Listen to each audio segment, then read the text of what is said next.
علیکم۔ ایک شین بھائی تھے، ان کے ساتھ بات ہوئی۔ میں نے کہا کہ حضرت حسین رضی اللہ تعالیٰ عنہ کے بیٹوں کے نام بتاؤ، اور جو حضرت علی ابن ابی طالب کرم اللہ وجہ الکریم کی شادیاں ہوئیں بی بی فاطمہ کے بعد، ان کی رحلت کے بعد، ان کے بطن سے جو بیٹے ہوئے ان کے نام بتاؤ۔ کہا کہ بیٹوں کے نام رکھنے سے کیا ہوتا ہے؟ میں نے کہا تم ایسا کرو، اگر نام سے کچھ نہیں ہوتا تو تم اپنا بیٹا پہلا پیدا ہو تو اس کا نام یزید رکھ، شمر رکھ۔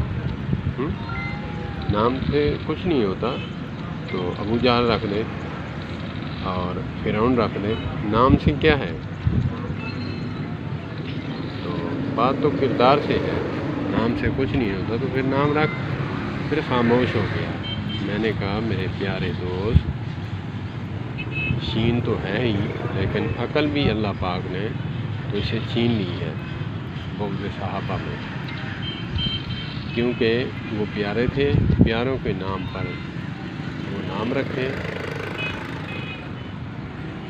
ابو بکر ہو، عمر ہو، عثمان ہو، یہ جو نام رکھے، کہا کہ میں تصور کروں گا، ان کا نام لوں گا، ایسے سمجھوں گا کہ میرے صحن علی میں حضرت ابو بکر و عمر و عثمان گھوم رہے ہیں۔ ان کی محبت تھی، محبت میں یہ نام رکھے، نہ کہ دشمنی میں۔ اللہ پاک عقل نصیب فرمائے، اللہ پاک عقل عطا فرمائے۔ اور پلٹ کے اس نے مجھے بھی کہا کہ ان میں سے کسی کے نام کسی نے رکھے ہوں، علی یا حسین یا پھر حسن، بالکل رکھے ہیں، علماء سے ہم سنتے رہتے ہیں، لیکن اب میرے ذہن میں نہیں ہے۔ میں انشاءاللہ وہ ویڈیو بھی بناؤں گا۔ جو بات ہے سچی ہے۔ ایک ادنا سا ابو بکر و عمر و عثمان و علی رضوان اللہ علیہم اجمعین کا خادم، میرے باپ کا نام محمد علی ہے، اور میرے بیٹے کا نام، بڑے کا نام محمد امیر حمزہ ہے، اور میرے چھوٹے بیٹے کا نام محمد حسن ہے۔ جب میں ایک ان کا ادنا سا نوکر خادم یہ نام رکھ سکتا ہوں، ان کے بھی نام ہیں، بالکل رکھے ہیں، یہ بات نہیں ہے۔